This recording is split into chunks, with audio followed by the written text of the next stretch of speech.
Oh,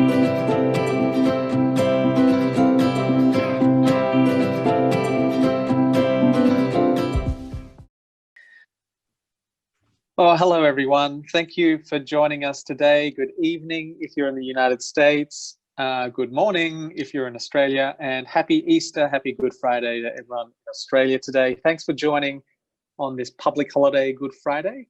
Even though perhaps it feels right now like all the days are kind of blending together. But we thank you guys for your attendance today. We at Mathspace are really excited about this webinar in partnerships with Visions in Education, an online school in California.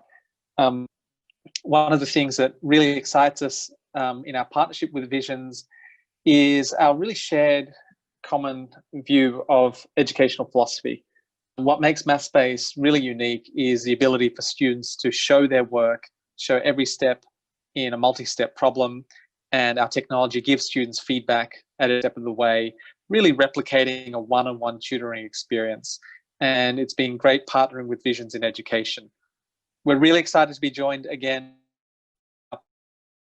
by Lana and Christina, and even more today, excited to be joined by 3 students in our student panel, Brianna, Xavier, and Morgan. In a moment, I'm going to get Linda and Christina to introduce themselves and our student panel. But first of all, a little bit of housekeeping. Today's session is being recorded and we will be sending out the recording and posting it on our webinars page. Please continue to follow that webinars page as we continue to hold webinars to help you as you transition to distance learning. I know we're being thrust into a really unusual situation, really unprecedented. So at Mathspace, we really want to help support you guys in whatever way we can through these webinars, through our free licenses and a number of other initiatives. So we will be sending this recording. Please, again, use the Q&A and use the chat if you have questions. We will be asking questions in a panel, and we'll also be submitting questions from the live audience today. So as you have questions that pop up for either our educators or our students, please submit those. We'll be collecting those and asking them live. And if you do use the chat, please remember to use the all panelists and attendees to make sure that everyone can see it. If you only pick all panelists, only we will be able to see it. So with that, we are going to jump into the webinar, and I'm going to hand over to Christina and Linda. So guys, take it away. Thanks so much, Dan.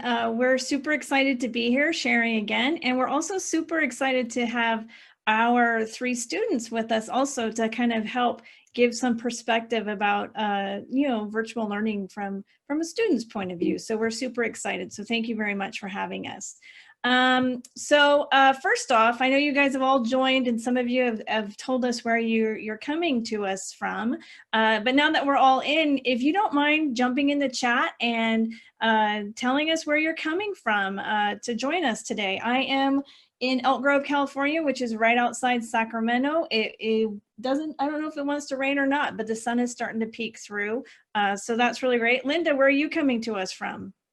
I am coming to you from Grass Valley, California, which is in the foothills. It's really pretty outside, but it is rainy here as well. Wow, we've got Long Island, California, Pennsylvania, Australia, Oklahoma, and it's coming in so fast that I can't even keep up with the list. But thank you everybody for joining us. This is a global event. We're all experiencing the same thing. So this is a great opportunity for us to learn from each other. So we're super excited to be here to share. Let's do a poll really quick. And here are some of the questions. We're trying to figure out what is your level of engagement with your students in a virtual learning environment.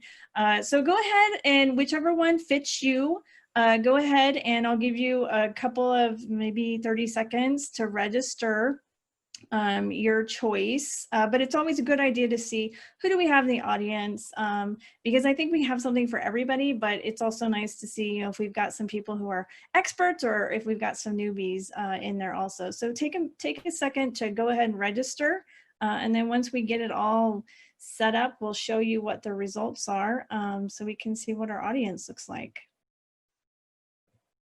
Someone asked if this was before virtual learning. Well, I guess it depends. Like some people are really quick learners and might have a really good handle on it. So I guess, you know, you can pick. I mean, I think this is just unique opportunity for us all to be awesome. So, hey, if you feel like you're good to go, I'm okay with that.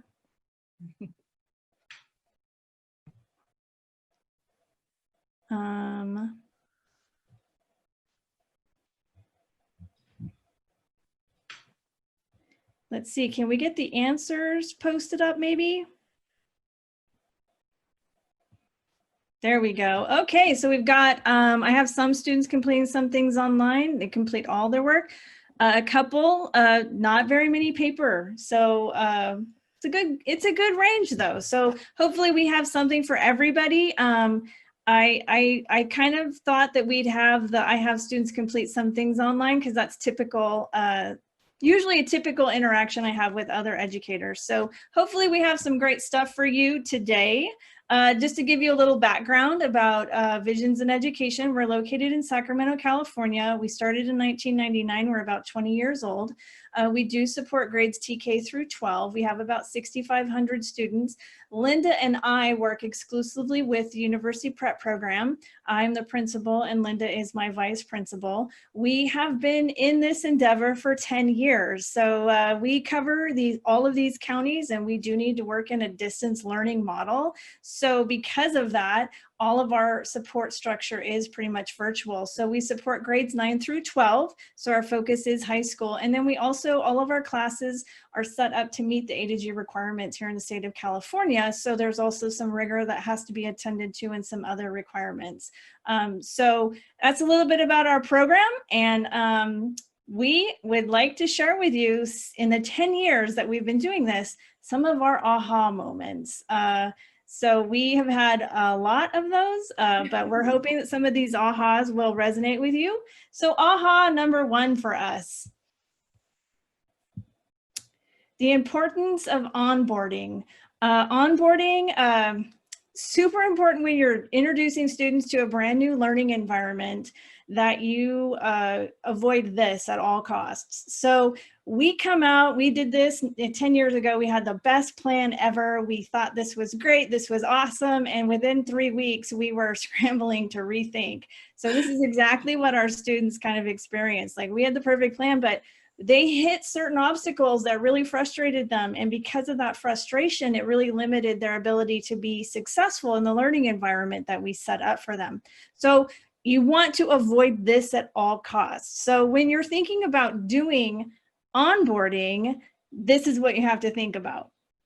Yeah, and it's really, really important to understand that it's a steep learning curve at first, right? So in the beginning, you need to make sure that you understand your LMS or whatever it is you're using to deliver your instruction and the students' work. You also need to understand how to use all of the applications because you're the one that's doing the troubleshooting for them. So as you can see in the very beginning, super, super steep, and it does kind of level out as you're going all the way through. You want to make sure that you're checking in with students. That's super important. And then if you do introduce anything new, then you're going to have that uptick again. So it gets a little bit hard at first, and you just need to make sure that you're doing all of the right things. You know, extensive instructions, Screencastify, connecting with your students. You do all that and you'll be good. And it's super important here that during that very, very steep learning curve, that you keep the student experience as consistent as possible. So the thing to note here is anytime you introduce any new learning method, you're going to experience another steep learning curve that you have to support. So you're going to have to stop and adjust for that and give time for that. So just be really aware of the steep learning curve in a new learning environment. Aha number 2 for us was students as digital natives. Like 10 years ago, again, we thought, oh, kids are used to this. They're used to searching on the internet. They're used to doing all this great stuff. But what happens is while they are, you know, pretty quick to pick something up, all of these things are not intuitive. And when you have too many of them, students are trying to go in 20 million different ways, and that is not what they're actually looking for in education. In education, they're very used to you telling them what to do, explaining exactly how to do it, and then they follow those rules. So being careful that you don't mistake students as digital natives for everything is intuitive to them. And that was one of our biggest mistakes. We just assumed students knew how to do things. And when we first started, we didn't onboard as well as we should have. So this is the part where onboarding really comes into play. You need to know how to use it all so that when you do have students that struggle with it, you can help them.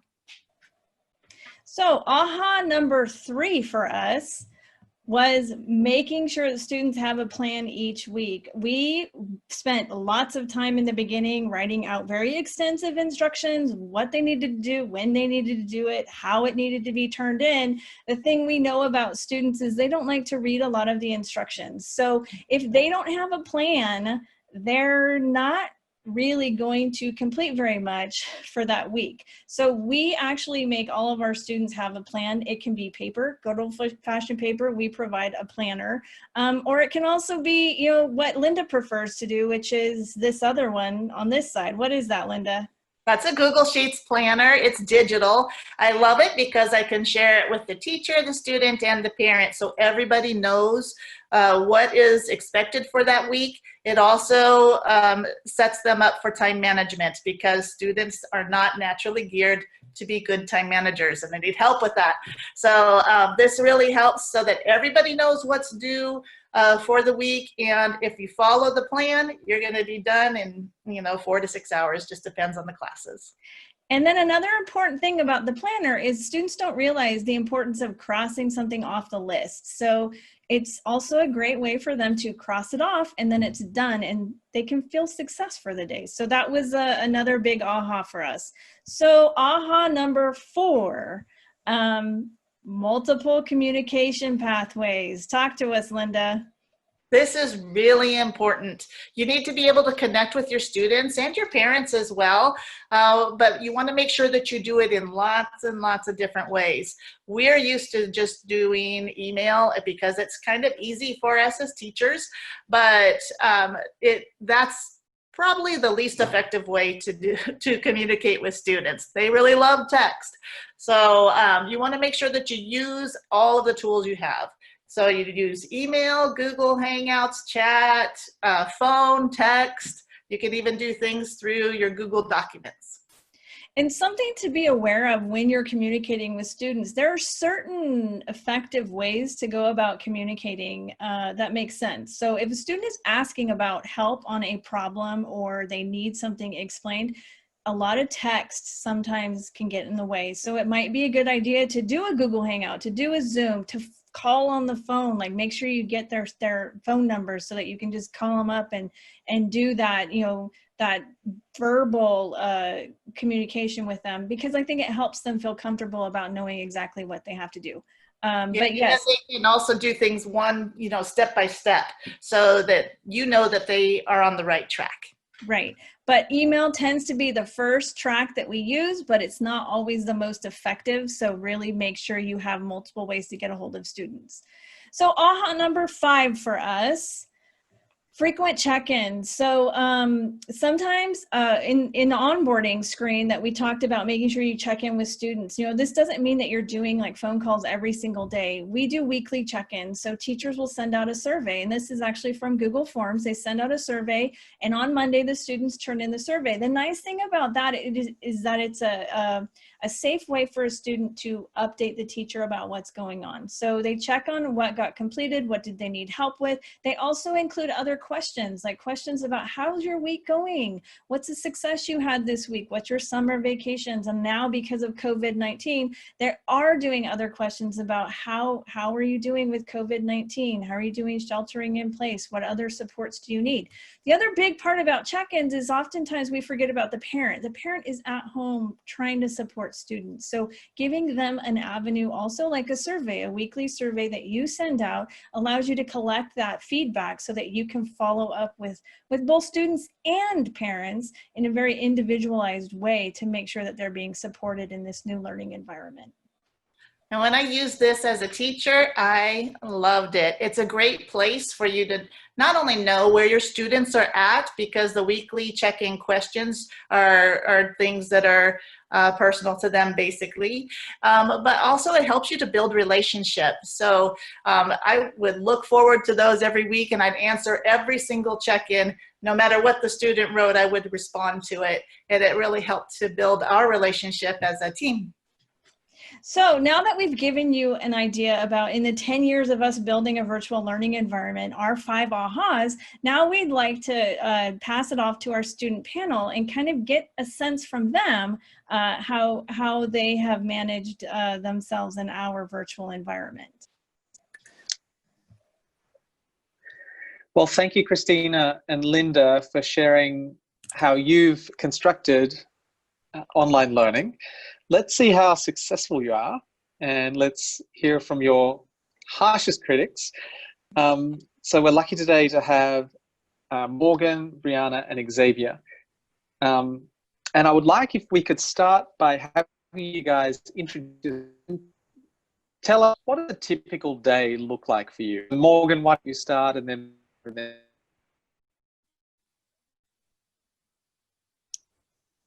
So a typical day for me is usually I am a early bird / early riser, so I do like to get up early.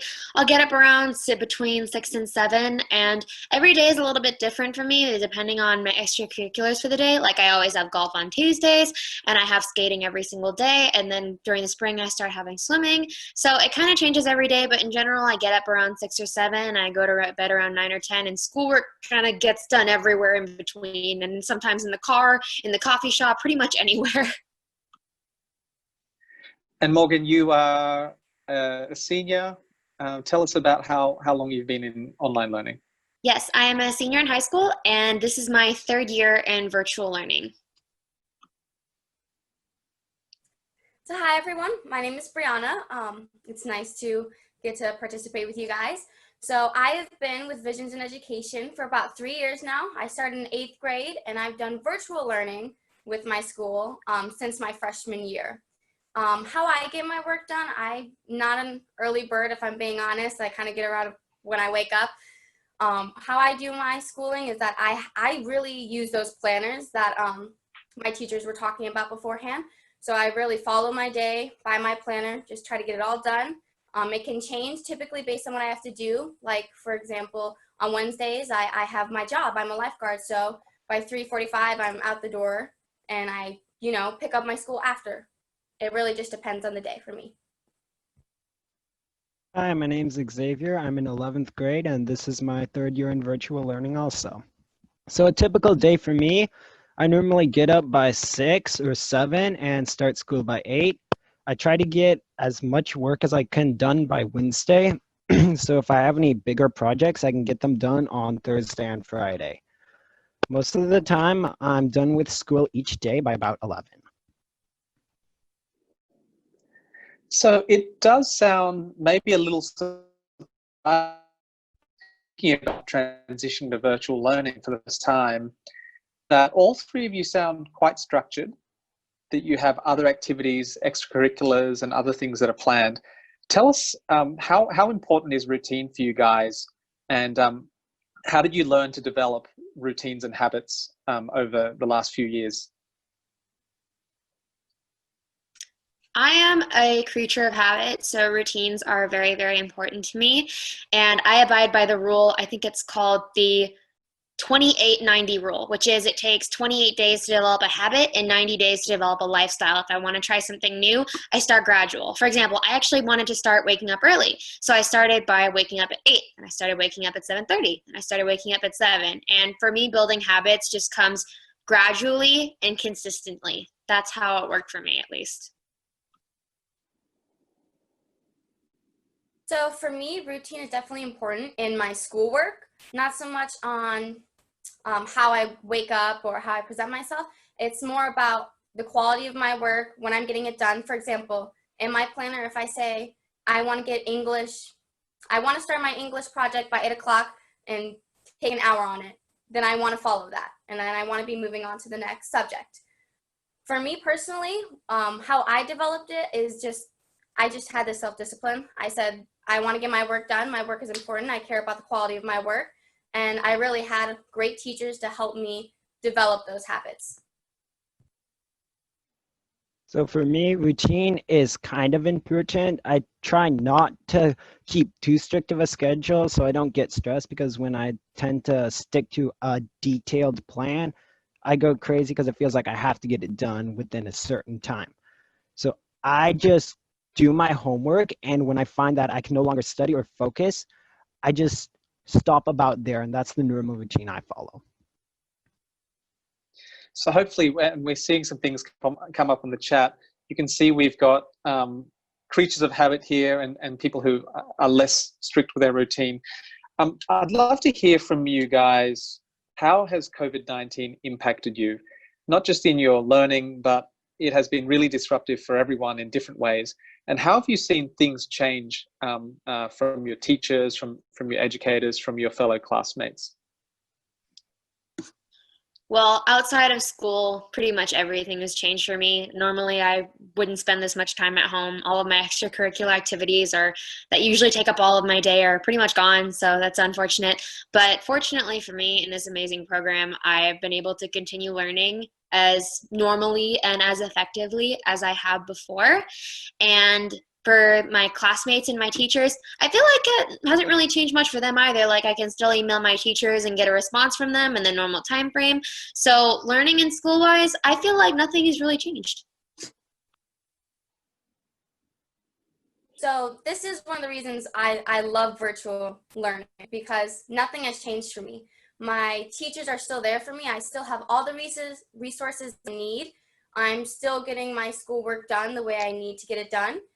Personally, it has affected me because I don't have those extracurricular activities and my jobs to do, but personally, I think that's helped me in my schoolwork a little bit because it's helped me more focus on my schoolwork.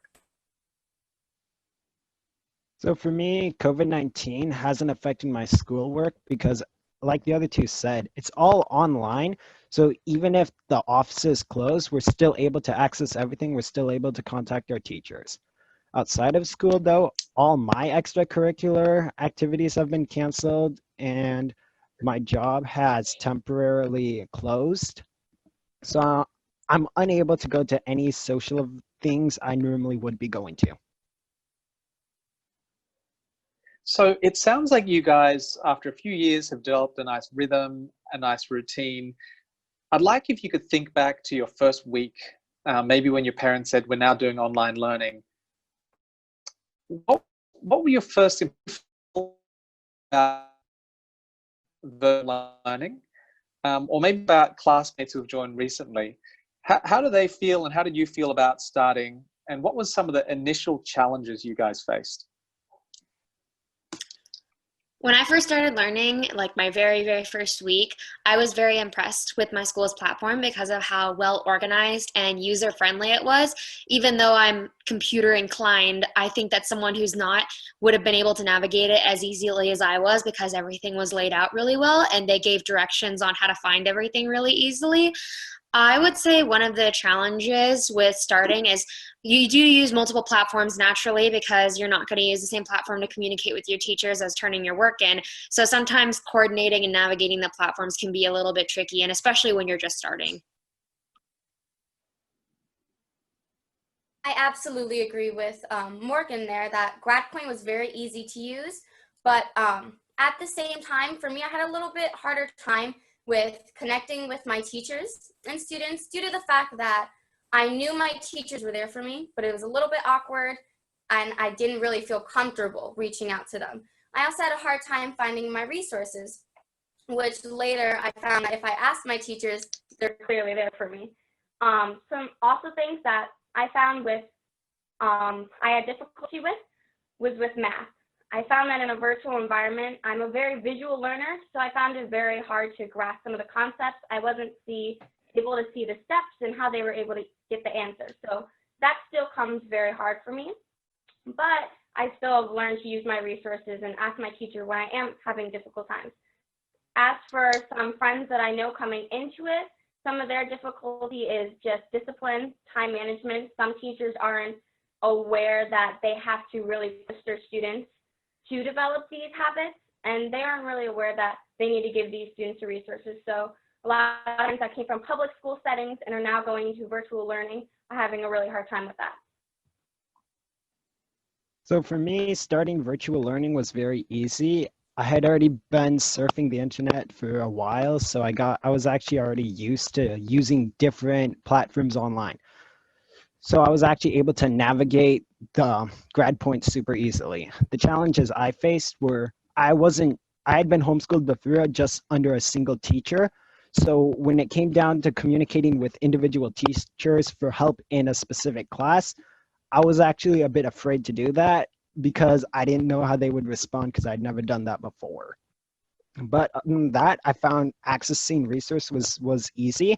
There was enough information on the internet in the beginning to be able to help me out in my classes. And that's a really interesting point, and something I'm going to emphasize for teachers listening in today. Something we heard last week, which may not occur to educators, is that often students feel like a burden when they reach out to educators in a virtual environment. So as students reach out, just recognize that they're a leap of faith, take risk, and to recognize that. So now you guys are in the groove. You guys sound very confident in virtual learning. I want you guys to share, if you would, a time when you struggled with virtual learning. So for me, my struggle came when I was in 10th grade. I was a sophomore, and I was taking a calculus class. And normally I am very independent, and I just like to work on my own and kind of be in my own space. But I ran into a lesson one week. I started working on it like on a Monday or a Tuesday. I was so frustrated with it. I just felt like I was running up against a wall no matter what I did.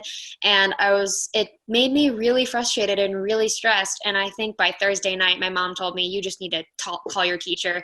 And I finally did. So the struggle for me in that situation was I'm okay with communicating with my teachers. Sometimes I have difficulty asking for help, and that's more of a pride thing more than a communication issue. But I'm really glad I did talk to her because we booked a meeting for the next morning. We got on a Google Hangouts. She brought up a virtual whiteboard for me and screen shared it. And she showed me step by step how to do the things that I was struggling with. And right after that, I grasped it immediately because I am a very visual person. So that struggle was something that me and my teacher worked through together. And that was probably one of my actually best memories in virtual learning. Same for me as well. With math, again, I had a really, really hard time just working out the steps, seeing how they got it because I'm such a visual learner. And the way I really overcome that is, like Morgan said, I had to get out of my pride, and I went and reached out to my teacher, and the same experience that Morgan had, I went through. My teacher was super open. We Google Hangout each other, and she was like, this seems really confusing when you just look at it. And she just broke down the steps for me. She broke it down, made it super simple, and I realized it was really all in my head. I had the skills. I knew the math. It just seemed, when you look at it, it just seemed really, really confusing. So she was a great help to me. So for me, the biggest struggle is right now I'm studying chemistry. I don't understand it, and even when I read through the lessons, it still doesn't make sense. So when I search the web for help, like support or answers to some of the questions I have, what I find is they go all over the place with their answers rather than being clear and concise. I haven't tried contacting the teacher because I don't know what kind of support he's going to offer me. So as a reminder to everyone, I'm going to ask a few more questions, but please send through questions that you'd like to ask our panel, and we're going to ask Linda and Christina to ask them live in a moment. I'm going to ask a couple more questions. Something that your teachers and you guys have emphasized a lot today is the importance of discipline and time management. And that sounds like really a central theme today. I know a lot of my colleagues who've started working from home have suddenly made a lot more trips to the fridge to get some snacks, and are trying to figure out how to manage their time better. So how did you guys figure out time management? I guess in a way, when it happened to me, I was kind of forced to. And this is an interesting story because I started to having to learn time management when I was 10 years old, and that's a really young age, but it happened because my mom had a heart attack and it was stress induced, and her doctor told me that if there was anything that I could do on a daily basis that she normally did that I could do, that I should do it. And one of those things was planning out everything. And I had to really, it was a sharp learning curve for me. I had to go into my textbook and see how many lessons I had and see how many weeks I had in the year. And I'm like, okay, I have to get all this done. How am I going to get it done? Well, for me, I just said, okay, I have to do an even amount of work every week. It's going to be the same every week. So I used that formula to figure out what I needed to do every week. And I use that same formula now. And personally, I'm not the kind of person that likes to do all one subject in one day. So I try to do a little bit of each subject every day. And that's really worked for me. And always for me, I like to aim to get all of my stuff done at least a couple days before the deadline. So if something pops up, then I'm ready and I'll have that time to make up for it if need be. So for me, when I started homeschooling in 8th grade. Now my mom was also homeschooling my brother and sister. So she was trying to homeschool all three of us. So what she did for me is she gave me the books. She had my plan. This is what you're going to do today. It was on a board, and then I did it. It was like independent study, just not virtual yet. So she really gave me that discipline, that self-discipline. I looked on the board. This is what I have to do today. I'm going to get it done. Moving into a virtual environment, I already had the independent skills that I needed to get it done. But my teachers were the one, when they gave me that planner, where it wasn't written out for me. I really had to learn that, and I think I just learned that over time. I think it was just second nature for me. Honestly, I just had my planner. I knew what my day was supposed to look like from the past homeschooling experience from my mom, because I learned that independence. So I really would just write it down. I knew how many hours I was supposed to work. Typically, I like to follow the 6 hours, 4 hours type of thing, and I just got it done. That's really all I can say about it. I just saw the work, this is what I have to do, and I got it done. So for me, time management actually is kind of natural for me. I really just have to look at everything I have, and if I put projects toward the end of the week and I complete the easier, just the lessons and the tests early on, and it actually works because I get my school done by 11, and then I have the rest of the week to work on larger projects. So for me, I just got to look at things and be like, okay, I know this needs to be done. These subjects get done Monday, these subjects get done Tuesday, and everything else can get done Wednesday, Thursday, Friday. So that's what my time management looks like. I had to learn that because when I first started virtual learning, I was procrastinating a lot and I got in trouble. So after I got in trouble, I didn't want to get in trouble anymore. So I just forced myself to stop procrastinating and just focus on school and get it done. Right. Necessity is the mother of all invention, right, Xavier? Brianna, we do have a follow-up question about the 6-4 hours that you mentioned. Can you share a bit more about that? Absolutely, I can. So when I first started homeschooling, I had a CT.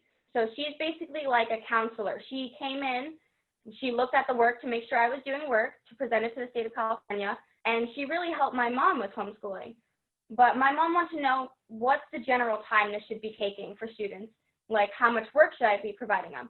And my CT said for me, generally it takes students about 6 hours to follow work. Now that's for me. That varies for different children. Like for my brother's sister, for example, they were in middle school area. They only did 4 hours.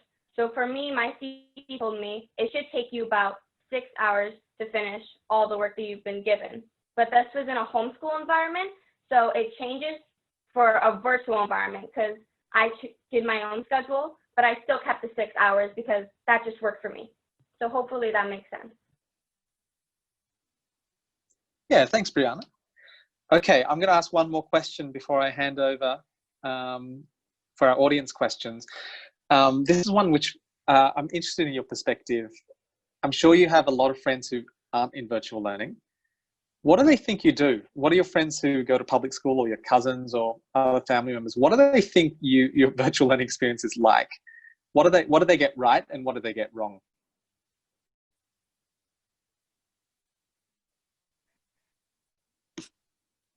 A lot of people that I talk to, including my friends and extended family, they really think that I don't do anything at all. They have this image in their head that I sit in my pajamas all day and do homework in my pajamas, if any at all. And most people assume that I don't. A lot of people actually try to invalidate the education that I've gotten because it's been in a virtual learning environment, which I have to say, it's completely the opposite. I feel like I've learned more and gotten more out of a virtual learning environment than a traditional school environment. The one thing that they do get right, though, is that I get to organize my schedule the way that I want to. And that works for me because I do a lot of out of school activities and I really need the time to do that. And having the flexible schedule enables me to do that. And it's also given me opportunities that I wouldn't have been able to pursue in a traditional school environment due to the being at school from 7 to 3. And that's a funny thing that people kind of chuckle about, is that I don't even know what a normal school schedule is, because my school schedule. Absolutely. Most people, most friends I know will just feel like it's a laid back experience, so they don't take it very seriously. Most actual teachers that I've talked to who go work in a public school building, some of them have really said negative things about it, such as it's not an actual real learning experience, which is completely untrue. In fact, I found virtual environment a lot harder than I did with the school environment. I found it a lot harder because, like they said, it's self-discipline. It's up to me to get the work done. And also, with a virtual environment, I found it harder because I really do have the resources for me when, how do I put this? So in a classroom environment, it was just up there, right? You have the teacher, you have the Blackboard, it's up there. You don't really get to ask the teacher a lot of questions because she's busy. She has a lot of students. But with a virtual environment, it was harder for me because I was used to being a bother to the teacher. I had to learn that in a virtual environment, I'm not a bother to the teacher at all. I can go with my questions. So going back to the original question, a lot of them think it's laid back. Like Morgan said, I stay in my pajamas, I don't get work done, it's not a real learning experience, which is not true at all.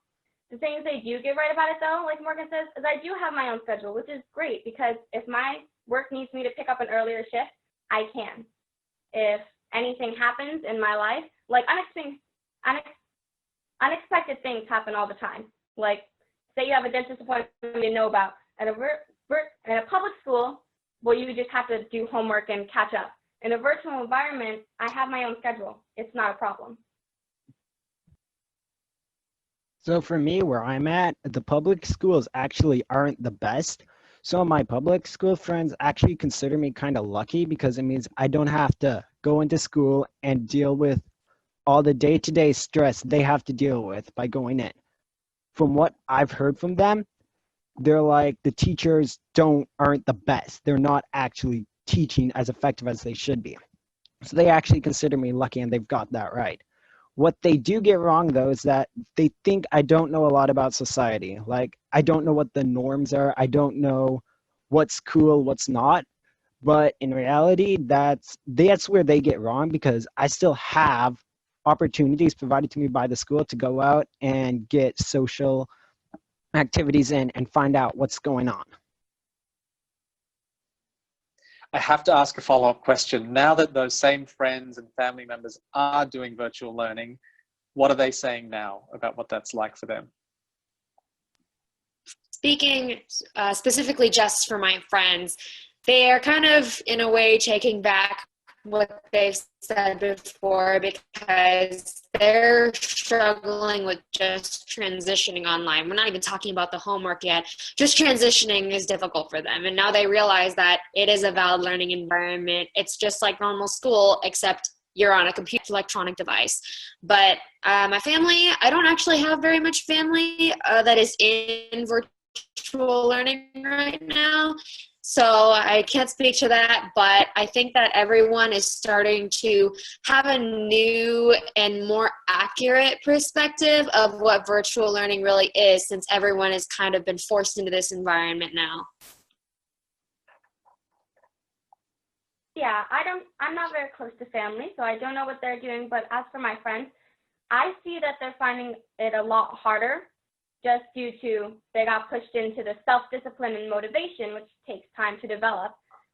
They're seeing now that it's not so laid back, that you still have to do a lot of work, and that now that it's up to you to do that work, it can be a lot more stressful for them. I actually haven't talked to any of my friends that go to a public school since social distancing began, so I honestly don't know what their opinions are. So I can't really say much to that.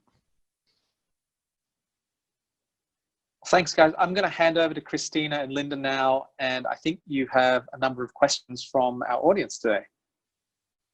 Thanks, Dan. One that is popping up that I have been looking at a little bit about the time management. You know, we have structured, it's, you know, how do these students get their time management? Is it from their parents?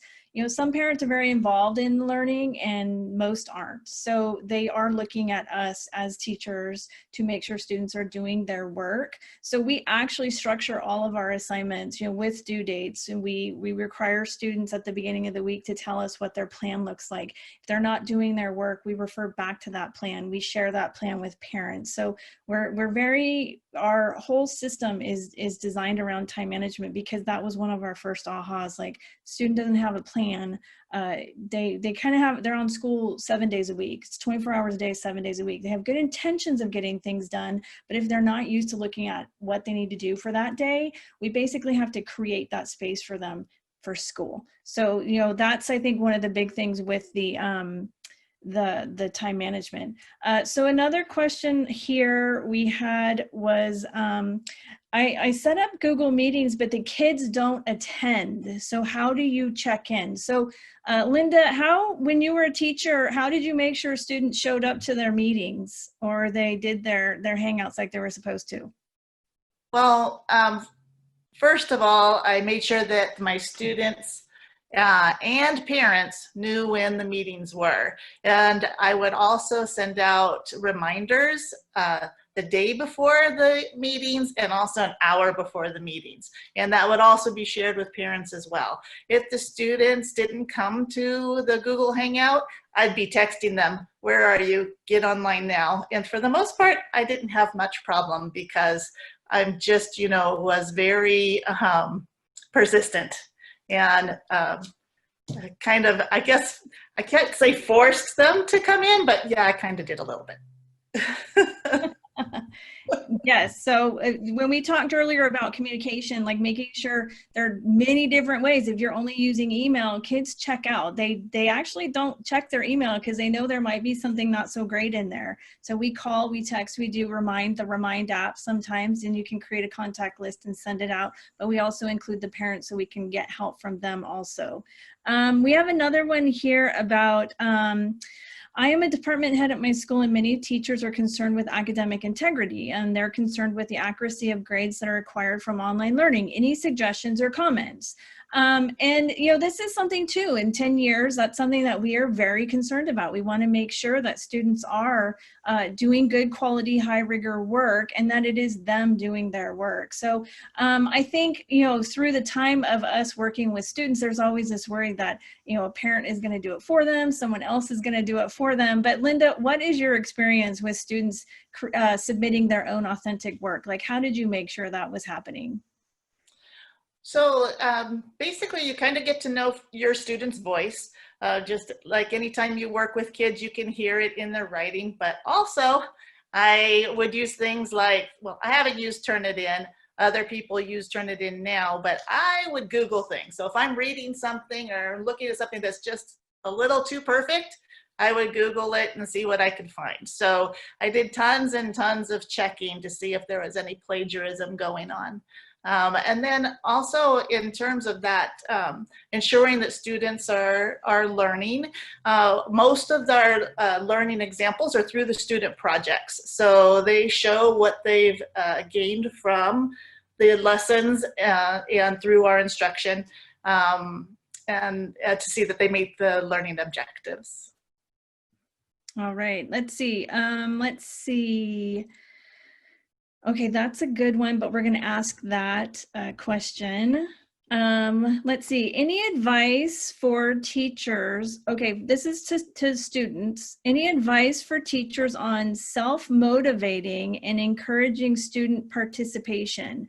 I'm concerned that we are moving into a time where students are going to be given credit, no credit for the rest of the school year, and many students have already had these thoughts. We don't have to do this. We're passing anyway. Students, what are your guys' thoughts? Because I know at the beginning of, like on March 13th, you all got an email that said, hey, guess what? School's closed.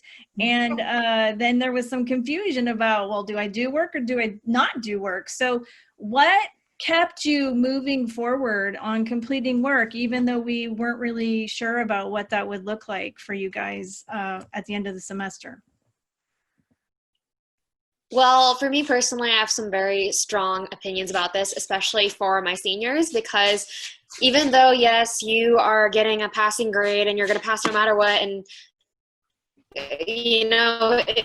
for some people, it's kind of like, oh, I can finally give in to my senioritis. No, you can't, because a lot of us are going to college this fall, whether you're going, and not all of us, some of us may be going for university, no matter what it is, but either way, you're going to be doing something that is productive or whatever this fall. And if you stop now, you're gonna get really, really lazy, and that's not gonna serve you well this fall. So you really need to keep it up. And the second thing for high school students is that, yes, even though you do have a passing grade, you still have the rest of high school. You cannot get lazy and let those habits take over. Like, you need to keep working just as hard as you were when this all wasn't happening.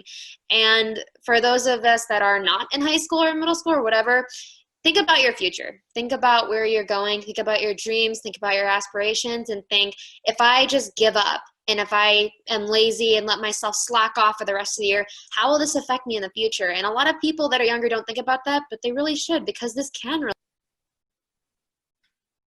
Absolutely. I agree with everything Morgan said. And I think because I have the self-motivation, when I saw the school is closed email, I was like, well, grad point isn't closed, so I'm going to keep working. So it didn't really affect me much. But I would say advice for teachers to help motivate their students and help them see that this is still a big part of learning and it still really affects their future is to be real with them. Fact about kids, students, teenagers, we don't really think. We're not thinking about this. We're not thinking about how hard it's going to be next year if we go back to a public school and we didn't really retain any of the information learned. We're not thinking about how if we go into a college setting and it's going to be harder because we weren't paying attention to those assignments and classes. So we don't think a lot. Like, in all honesty, we just don't think. So as teachers, I would just say, be real with them. Like, hey, this is still affecting you. This is still going to affect your future. And again, those check-ins are really important. Just be real with them, check in with them, see how they're doing, because how they're doing emotionally also affects the quality of their work. So for me, when the school told me it wouldn't affect my grade, that the homework, if I didn't do it, my grade wouldn't go down. I was like, well, that's great. That means I can just stop doing it and just I don't have to be concerned. But the thing is, my mom didn't like that attitude. So she said, no, you're going to do this work. And like I said before, I've gotten in trouble for procrastinating, and I didn't want to get in trouble for anything else. So I did the homework. The other thing that kept me motivated is that I don't want to fail when it comes down to college.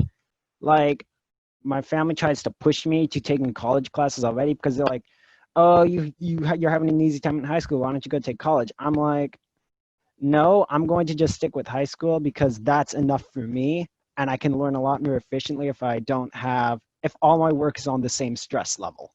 So for me, it was mostly me not wanting to be told I'm going to fail because I didn't do 3 weeks worth of school. Thank you very much. So I think we're going to ask our final question here. What advice do you have? This is for students. What advice do you have for teachers and students as they're transitioning into this virtual learning for the very first time? The advice that I would have for teachers is to be flexible, because your methods that you use to teach in the classroom may not be as effective, or they may not work at all in the online learning environment. And there are going to be changes, and you're going to have to adapt. So just try to be flexible and be willing to work with those adaptations, because things are going to change and this situation is inevitable. And to the students, I know this may seem like a really bad situation and you just don't want to do it and it's rough and it's inconvenient. Yes, it is all of those things, but maybe try to look at it in a positive light, like this is new, it's an adventure, we're going to learn some new stuff, there's going to be a new way of learning, it's just an adventure and that's all it is. And the advice I would give to both teachers and students on both sides of the equation, cut the other some slack, because everyone's on a steep learning curve. You're both going through the exact same struggle. So try to be empathetic with the other, because you're in this.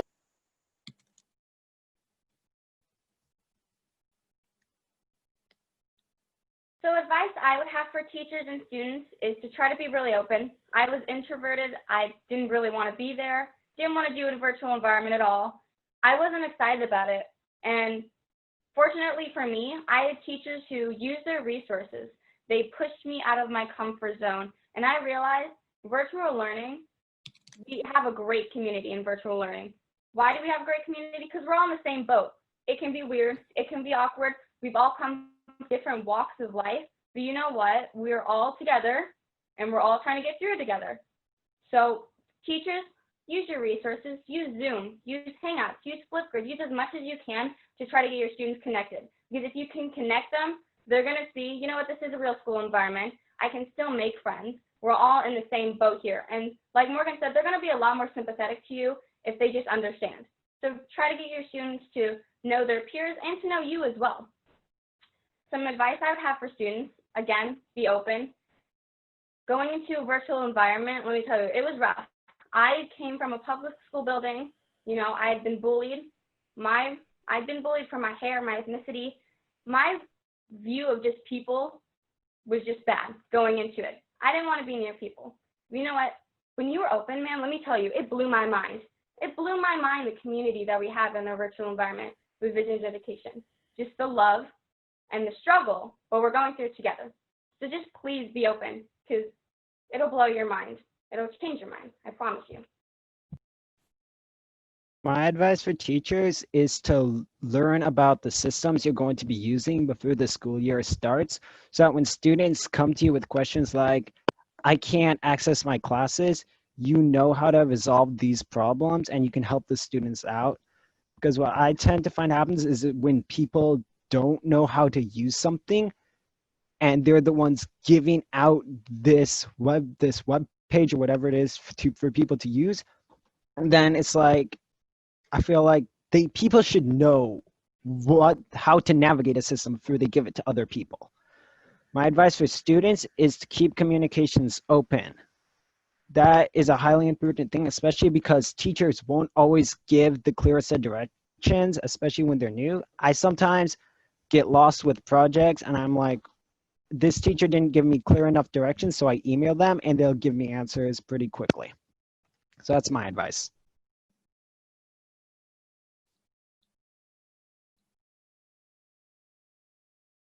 Well, thanks everybody for your great, awesome answers. There are a lot of questions in the chat that we would like to provide some answers. So we've been collecting those on another Google Doc. So we'll work with Mathspace about, answering some other things, specifically around it is, we've got different grade levels. We are working with high school. These students are a little bit more experienced, but we do have some thoughts around, working with middle school students or how you start or what you focus on. So we'll work with Mathspace about filling out some of those questions that we got so that we can give a little bit more information. But thank you very much.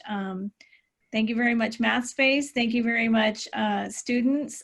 We enjoyed sharing this experience, and we hope that this was very insightful for everybody.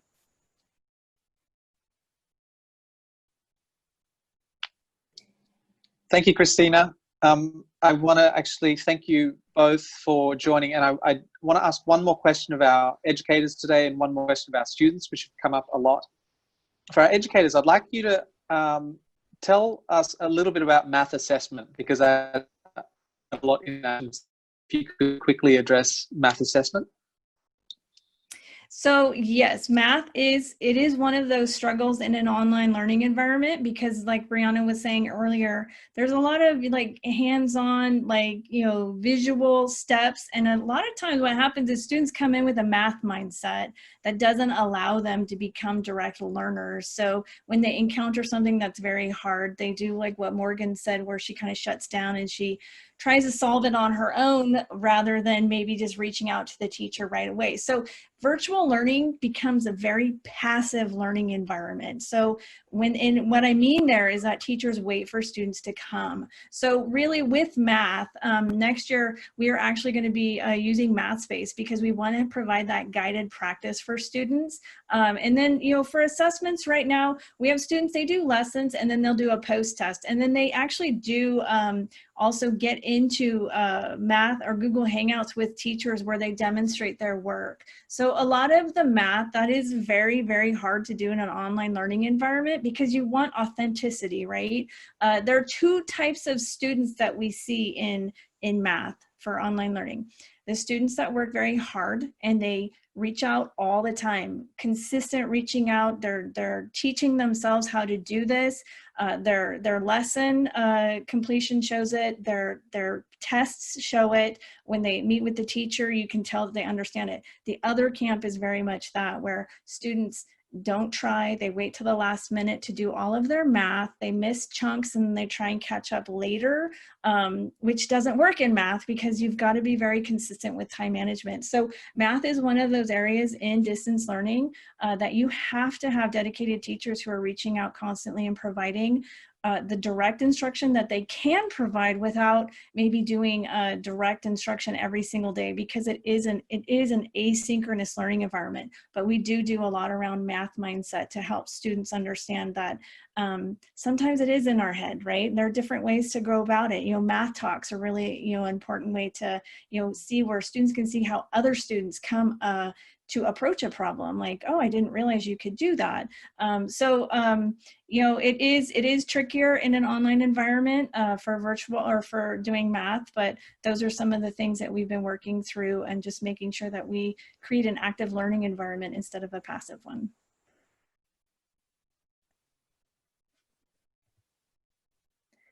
Oh.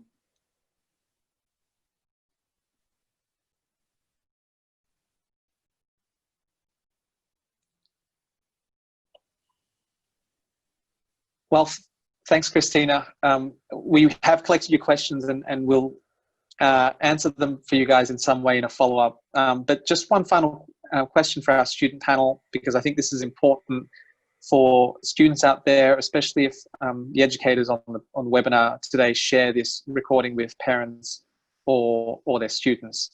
I would like if you guys could share about your support network, how you stay connected with your broader support network to maintain some sanity, maintain positivity, whether it's your parents, your community, your friends, your faith, whatever it is. If you could share, just to finish off, how you tap into that support network.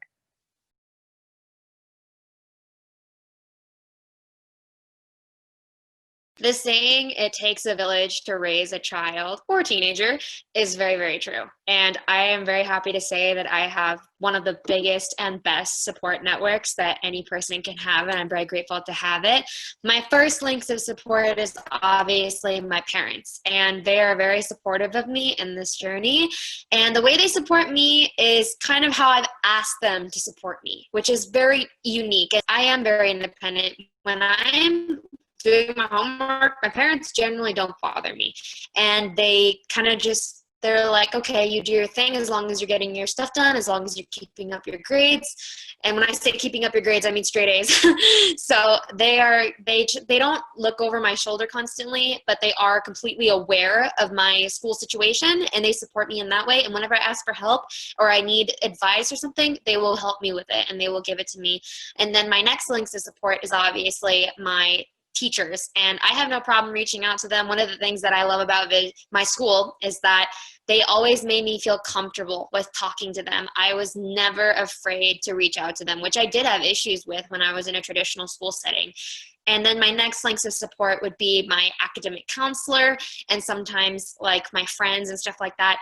And I have no problem connecting with any of them. And it's funny because I usually connect with them via virtual, some sort of Google Hangout or a chat or something like that, because I'm really busy. So it's hard to connect with people in person.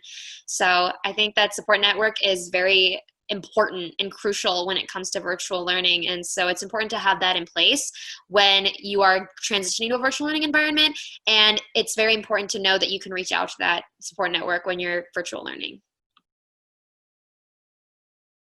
Yes, so I can definitely say my parents. My parents are a big support system that I've have. They've always been a big support system. They've always been there for my studies, anything I've needed. I mean, let me tell you, my mom may not be the greatest person at math, but if I ask her I need help with math, she's gonna find it. I don't know how, she does it. I think it's just that mom power, but she does it. And they've always been there to support me. Like Morgan, they make sure they are very laid back in my studies. I am in control of my studies and my virtual experience. But like Morgan, they do have high expectations, such as, you know, straight A's. Straight A's is basically it. They want straight A's. They're very supportive in me and the fact that they put a whole bunch of money, I don't know how much, but a whole bunch of money just to get me a college counselor because they want to see me succeed. So they're the biggest support system I have. I would say my teachers definitely. I mean, our teachers are just amazing. They do a great job of just making you feel so comfortable, so welcome. It's an amazing community. They really make sure that you know that they are there to help you. You can reach out to them. It's not one of those environments in which they're bothering you, in which they think your question is invalid. I've come to them with some of those ridiculous questions where it's just in your face, Brianna. It was right there, but they've answered it as if it was the most important question, like they were waiting for that question all day. So they're a great support system. And then my siblings, are they verbally supportive? Can't say so, but you know, they're supportive in the fact that I want to do good for them. I want to be a good example educationally for them. So my main support is also my parents. When because virtual learning can be isolating sometimes, I tend to slowly get depressed. I tend to sink into depression.